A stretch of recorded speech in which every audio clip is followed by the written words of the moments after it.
সারাটা দিন অঝোর ধারায় বৃষ্টি আর এই বৃষ্টির মধ্যে ভিজে ভিজে কি করলাম, বৃষ্টি ভেজা সারাদিনে কি লোভনীয় রান্না বাড়া করলাম সবকিছু নিয়ে থাকছে আজকের ভিডিও। হ্যালো এভরিওয়ান, কি অবস্থা সবার, কেমন আছেন? আশা করছি সকলে অনেক ভালো আছেন। বৃষ্টির দিনের সকালবেলা আকাশটা ঝলমলে ছিল, চারিদিকে রোদও ছিল। আমি আবার সকালবেলা বানাচ্ছিলাম রুটি। সকাল 7টার দিকে ঘুম থেকে উঠে এখানে আমি রুটির আটা করে নিয়েছি আর অল্প স্বল্পই রুটি বানাচ্ছিলাম। আমার কাছে মনে হয় সকালবেলা 2-4টা রুটি বানালে এরপর দুপুরে আর রাতের নামে একসঙ্গে ভাত রান্না করলেই বেটার। যদিও দুপুর আর রাতের নামে ভাত রান্না করা হয় না, শুধু তরকারিটা রান্না করি, রাতে আবার কয়টা গরম গরম ভাত রান্না করি, না হলে ঠান্ডা ভাত খেতে ভালো লাগে না।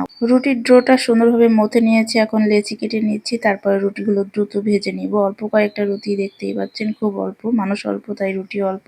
আর রুটিগুলো কিন্তু ফুলতেছিল মাশাআল্লাহ। আমার রুটি কিন্তু খুব সহজে ফুলে না, এবার দিকে আস্তে আস্তে প্রতিদিন সকালে রুটি বানাইতে বানাইতে ফুলে। প্রতিদিন একটা কাজ রেগুলারলি করলে সেই কাজটা কিন্তু আস্তে আস্তে পারফেক্ট হয়, আর যদি আপনি একদিন করে 10 দিন না করেন তাহলে সেই কাজটা নষ্ট হয়ে যায়। রুটির দিকটাও কিন্তু ঠিক সেরকম, আমি প্রতিদিন যদি রুটি বানাই তাহলে রুটি ফুলবে, আর প্রতিদিন যদি রুটি না বানাই, মানে 10 দিন 12 দিন 15 দিন পর পর যদি রুটি বানাই তাহলে সেই রুটি বাঁকা তারাও হয়, আবার ফুলতেও চায় না। রুটির সাথে এখানে আমি ডিম ভাজি করে নিয়েছি, ডিম ভাজি দিয়ে রুটি দিয়ে নাস্তা করব, এটাই এনাফ। আরো রয়েছে পায়েস, রাতে পায়েস রান্না করছিলাম। এই যে এখানে পায়েস রান্না করছি হচ্ছে ড্যানিশ দিয়ে, অনেকখানি ড্যানিশ ছিল, ভাবলাম পায়েস রান্না করি। সকালে নাস্তা শেষ করে কাপড় চোপড় ধুইছিলাম, তার মধ্যেই দেখি এত পরিমাণে বৃষ্টি শুরু হয়েছে। কাপড় চোপড় ধুয়ে মেলে দিয়েছি বারান্দায়, ভাবছিলাম কাপড়গুলো ছাদে মেলে দিয়ে শুকায় তারপর ঘরে নিয়ে যাব, কিন্তু সেটা আর হলো না। আসছি বৃষ্টি দেখতে, বৃষ্টিতে এত পরিমাণে ভিজেছি, মানে আধা গোসল হয়ে গেছি।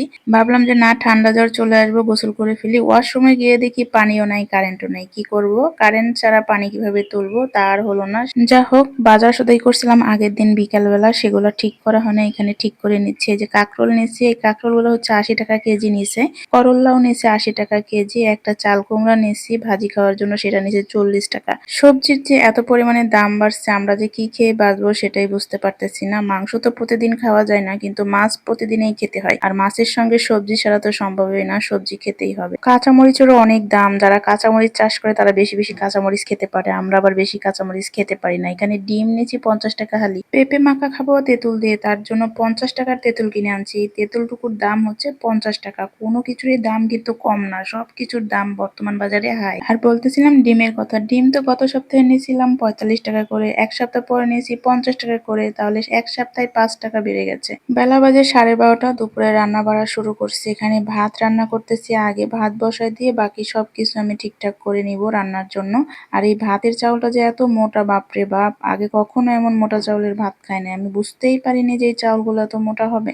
এখানে পেঁপে ভর্তা করব, যার জন্য পেঁপে কেটে বসাই দিছি, আর কুড়ি কচু দিয়ে মাছ দিয়ে রান্না করব। এদিক দিয়ে রান্না করতেছি, ওদিক দিয়ে ঝুমঝুম করে বৃষ্টি হচ্ছে, এত পরিমাণে বৃষ্টি, এখনো কিন্তু বৃষ্টি থামে নাই। ভাবছেন বৃষ্টি থেমে গেছে? না, বৃষ্টি থামে নাই। চারিদিকে কি পরিমাণে পানি হয়েছে একটু পরেই দেখাচ্ছি, একটু ওয়েট করুন, আমি রান্নাটা শেষ করে নিই। এদিকে মাছ ভেজে ফেলছি, তরকারিও বসাই দিছি, কচু কষিয়ে নিচ্ছে। আসলে কচুর তরকারিটা আমার খুব ভালো লাগে, কচুর তরকারি, পুঁই শাকের তরকারি, এই কিছু কিছু জিনিস আছে, ঢেঁড়সের তরকারি, মানে যেগুলো একটু লালচে লালচে টাইপের হয় তরকারি, সেই তরকারিগুলো আমার আবার খেতে খুব ভালো লাগে, যার জন্য আমি বেশিরভাগ রান্না করি। এই দিক দিয়ে কচু রান্না করতেছি, কচু কিন্তু দুই রকমের, একটা হচ্ছে কচুর লতি রান্না করতেছি, আর একটা কুড়ি কচু তো রান্না করলাম। কচুর লতি কিন্তু ইলিশ চিংড়ি এরকম কিচ্ছু দিয়ে রান্না করতেছি না, শুধুমাত্র ভাজি করব, যার জন্য আলু দিছি, সঙ্গে সঙ্গে হলুদ আর লবণ দিয়ে ভাপ দিয়ে নিচ্ছি। লতি প্রায় ভাপ দেওয়া শেষের দিকে, আমি পেঁয়াজ কাঁচামরিচ কেটে রাখছি, যে এগুলি একটু হালকা ভেজে তারপর লতিটা দিয়ে দিচ্ছি। এই লতিটা খেতে যে কি মজা, আপনারা একবার ট্রাই করে দেখবেন।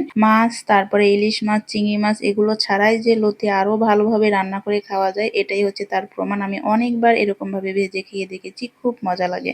আজকে সব রান্না করতেছি ভিটামিন আর আমার প্রিয় জিনিস। এইখানে কালো জিরা ভর্তা বানাবো, যার জন্য পেঁয়াজ রসুন কাঁচামরিচ ভেজে নিছি। কালো জিরাগুলো ব্লেন্ডার করে আমি ডিপে রেখে দিছিলাম, এখন শুধু 1 চামচ কালো জিরা নিয়ে পেঁয়াজ রসুন থেতো করা এগুলোর সঙ্গে মিক্স করে দিচ্ছি, ব্যাস।